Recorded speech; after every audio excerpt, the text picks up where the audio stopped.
Assalamualaikum warahmatullahi wabarakatuh. Salam sejahtera untuk kita semuanya. Selamat datang di kelas online kajian film saya. Jadi hari ini kita akan membahas masih mengenai film tentunya. Kemudian materi yang sebelumnya ini berkaitan dengan materi yang sebelumnya, masih mengenai perkembangan film di Indonesia.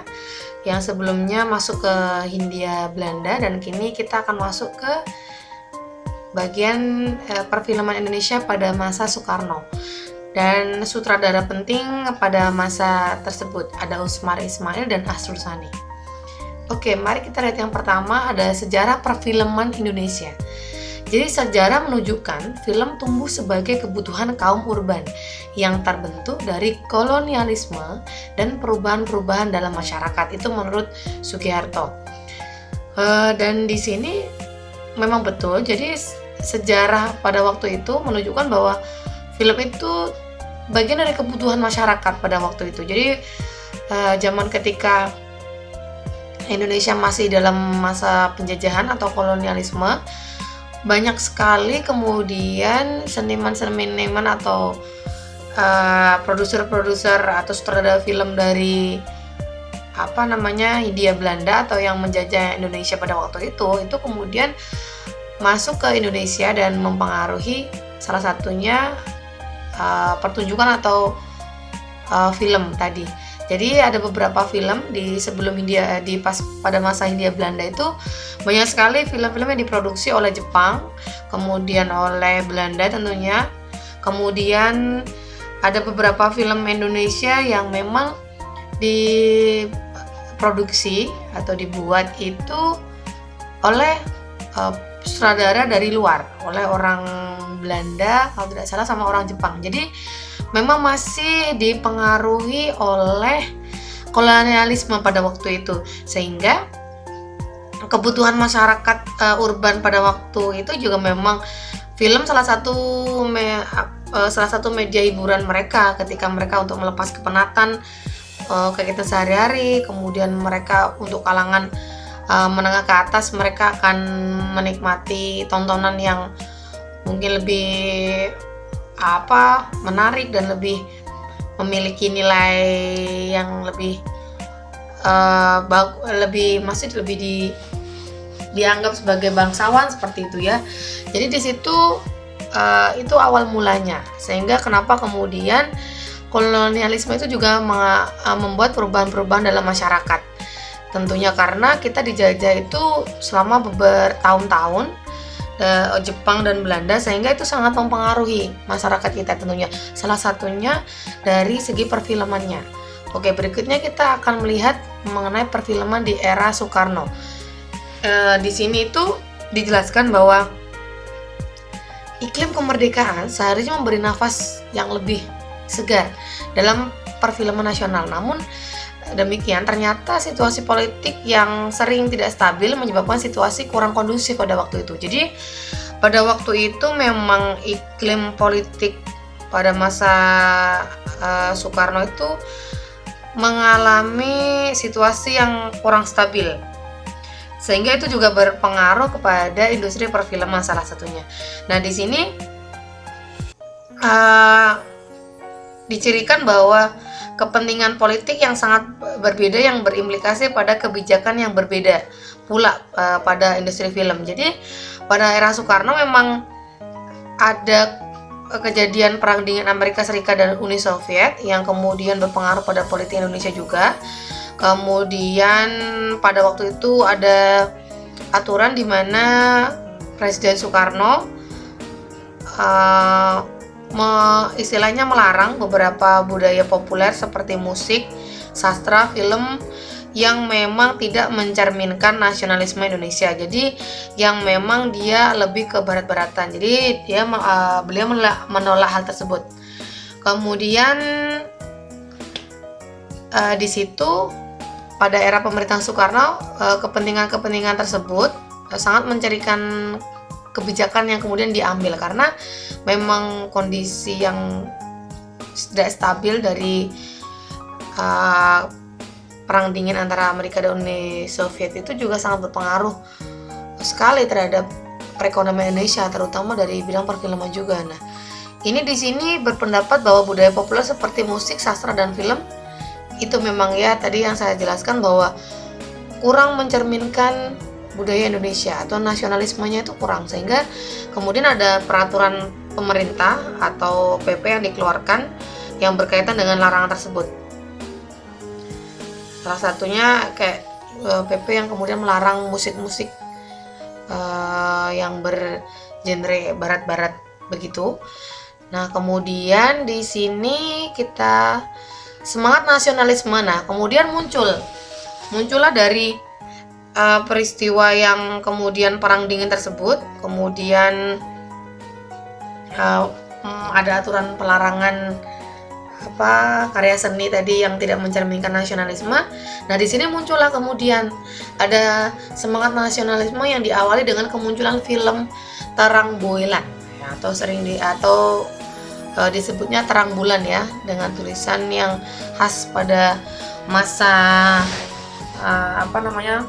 Orde Lama, menunjukkan berbagai upaya untuk melahirkan film serba Indonesia, baik dalam hal pemilihan artis, modal, ide cerita, dan tema.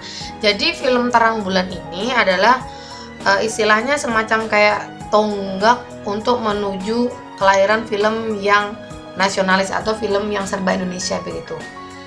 Kemudian tapi kalau menurut saya sendiri film Terang Bulan ini tidak pure atau full film nasional. Dia belum diakui sepertinya sebagai film nasional, karena memang dari film yang muncul itu masih ada beberapa cerita di situ yang kemudian menggambarkan penduduk asli yang ditampilkan menggunakan pakaian batik, memakai bunga di rambut, namun juga masih ada bau-bau Hindia Belandanya, hidup di pulau dengan gaya hidup yang primitif seperti dijumpai di film-film Hollywood misalnya. Nah, itu masih ada orientasi Hindia Belanda yang muncul di situ, yang kemudian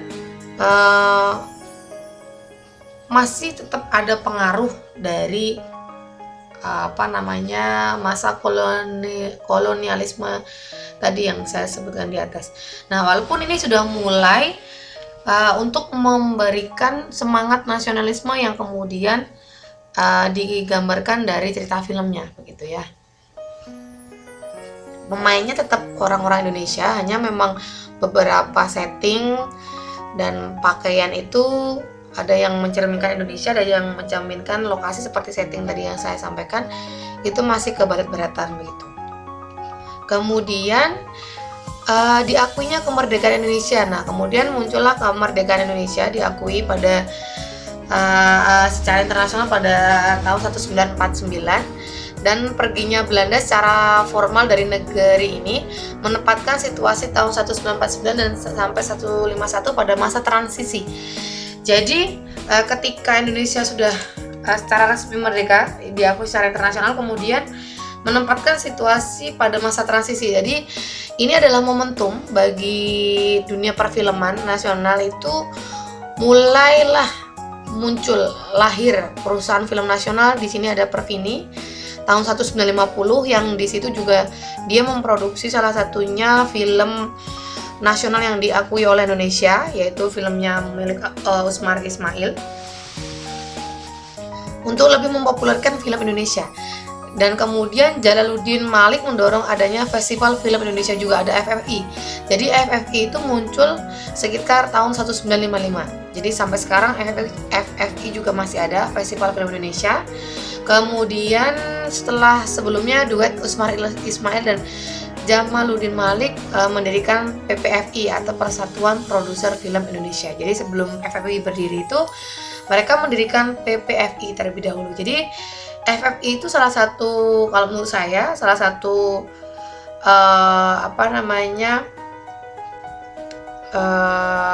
semacam kayak organisasi perfilman yang memang, atau festival, bukan organisasi, jadi festival yang mendukung atau mengapresiasi film Indonesia yang dari zaman dulu sampai sekarang tuh masih tetap ada gitu ya. Bahkan kemarin kan sempat melibatkan salah satunya Roadshow di Jogja itu di Universitas Amikom Yogyakarta kita ikut menyelenggarakan festival film Indonesia di Amikom waktu itu ya. Kemudian, nah ini dia salah satu film yang diproduksi pada saat itu, yaitu film Lewat Jam Malam, karya terbaiknya Usmar Ismail. Selain dari film Long March atau Darah dan Doa, itu ada film ini. Film Lewat Jam Malam ini merupakan karya terbaik Usmar Ismail, sekaligus terpilih mewakili Indonesia dalam Festival Film Asia 2 di Singapura. Jadi film ini merupakan film yang berhasil masuk ke dalam Festival Film Asia pada waktu itu. Kemudian sebuah film yang menyampaikan kritik sosial yang sangat tajam mengenai para bekas pejuang setelah kemerdekaan. Jadi memang film-film pada zaman itu, pada zaman Orde Lama Hindia Belanda itu memang banyak sekali, walaupun ketika zaman Hindia Belanda itu beda karena dia film-filmnya memang cenderung lebih ke hiburan. Jadi misalnya dari orang-orang produser orang Tionghoa atau sutradara dari Jepang, Tionghoa itu lebih menekankan ke keuntungan yang ingin mereka dapatkan, sehingga film yang diproduksi pun walaupun melibatkan orang pribumi tapi tetap saja berorientasinya kepada ke komersil hiburan. Jadi film yang setelah itu pada masa Soekarno itu sudah mulai memunculkan film-film yang berbau nasionalis, yang memang dia mengangkat tema-tema kritik sosial mengenai banyak hal yang terjadi pada masa itu. Nah, salah satunya ini Lewat Jam Malam tadi. Jadi ini salah satu kritik sosial yang dikemas dalam sebuah film yang sampai masuk ke dalam Festival Film Asia. Nah, yang berikutnya adalah film-film penting lainnya yang ada dalam periode tersebut, yaitu ada The Long March tadi, atau sering disebut dengan Darah dan Doa, karya Usmar Ismail tahun 1950. Kemudian Si Pincang, garapan Suwardi, yaitu Turang, garapan Bahtiar Saingan. Nah, di sini film Darah dan Doa itu dianggap sebagai film asli pertama untuk buatan Indonesia yang memang itu benar-benar diproduksi itu sama semua anak Indonesia. Jadi dari kru, pemain, setting semua itu orang Indonesia, setting semua di Indonesia. Kemudian film ini diproduksi oleh Pervini tadi. Kemudian semua orang asli pribumi, bahkan Usmar Ismail disebut sebagai sutradara Indonesia yang sesungguhnya menurut Soekarno pada waktu itu, karena memang dia Usmar Ismail benar-benar mengangkat cerita tentang kejadian atau perjuangan rakyat Indonesia pada masa kolonialisme tadi. Di sini menceritakan film tersebut, di situ ada divisi Siliwangi yang melakukan long march dari Jawa Timur kembali ke markasnya di Jawa Barat. Nah, jadi dia itu hanya perjalanan semacam kayak dari Jawa Barat, dari divisi Siliwangi atau kodimnya kalau di Jawa Barat itu namanya komandonya Siliwangi gitu ya. Mereka berjalan menuju ke dari Jawa Timur menuju ke Jawa Barat, maksudnya ke Siliwangi kembali. Kemudian di situ itu menceritakan ada tokohnya, di situ ada tokoh kalau nggak salah memimpinnya, bagaimana mereka melewati perjalanan dari Jawa Timur itu menuju Jawa Barat. Jadi banyak hal yang terjadi yang diceritakan dalam film tersebut. Bagaimana perjuangan rakyat Indonesia berpindah dari Jawa Timur ke Jawa Barat pada masa peperangan seperti itu. Jadi ada kisah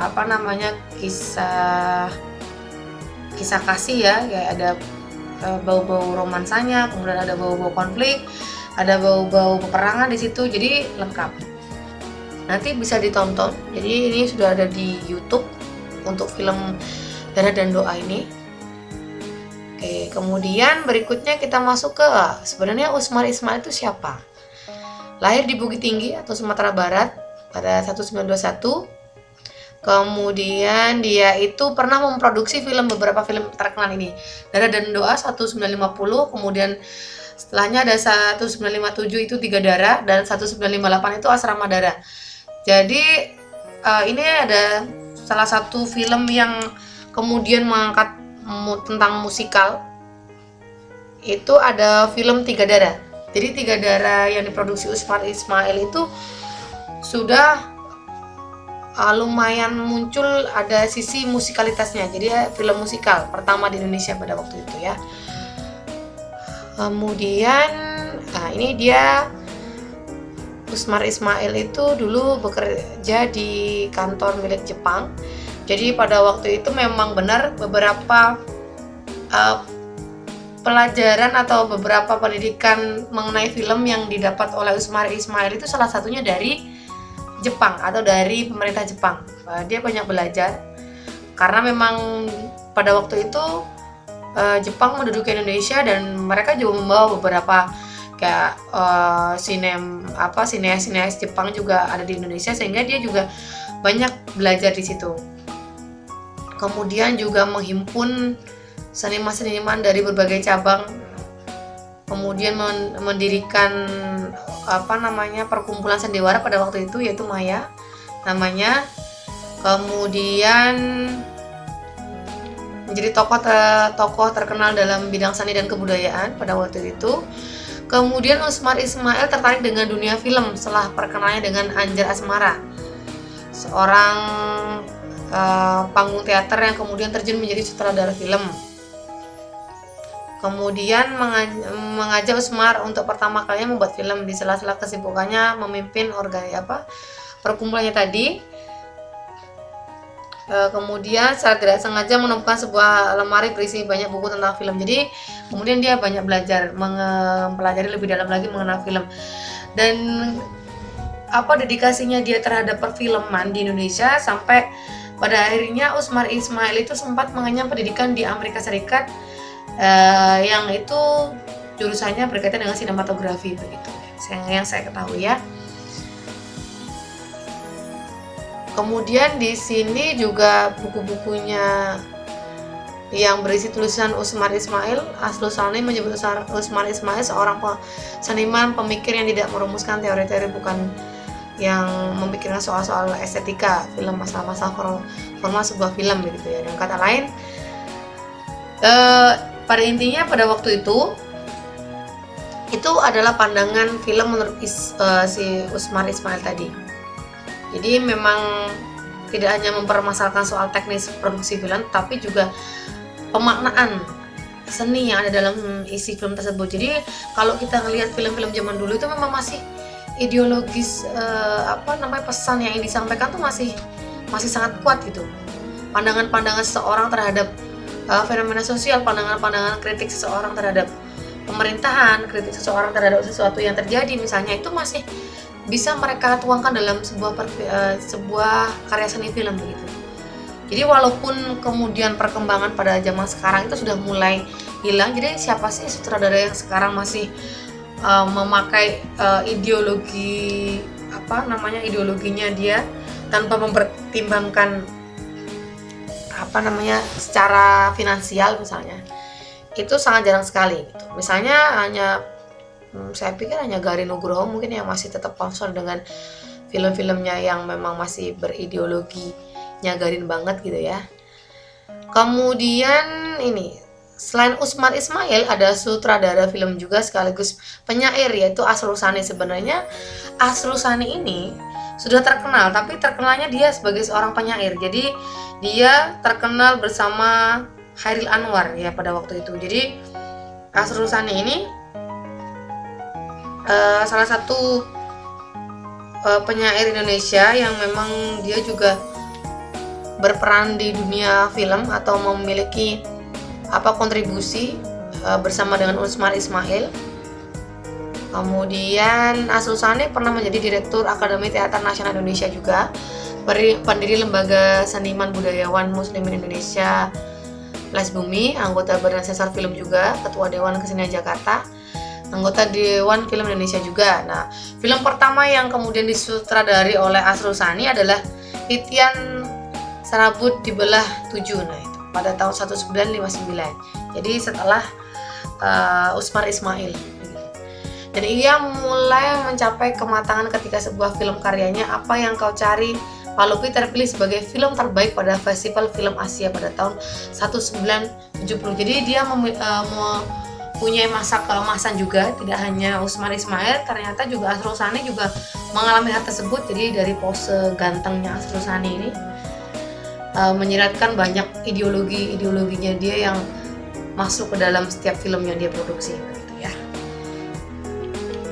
Oke, jadi itu saja mengenai pembahasan kita mengenai film di era Soekarno.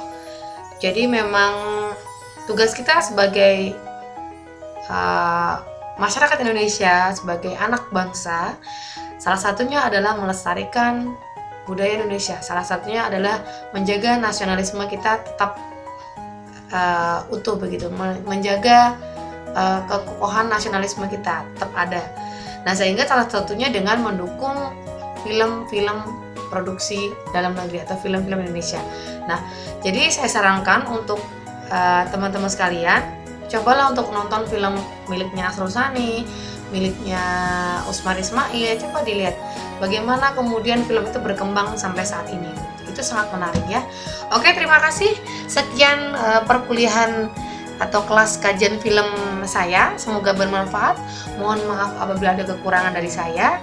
Saya akhiri. Assalamualaikum warahmatullahi wabarakatuh. Stay safe semuanya.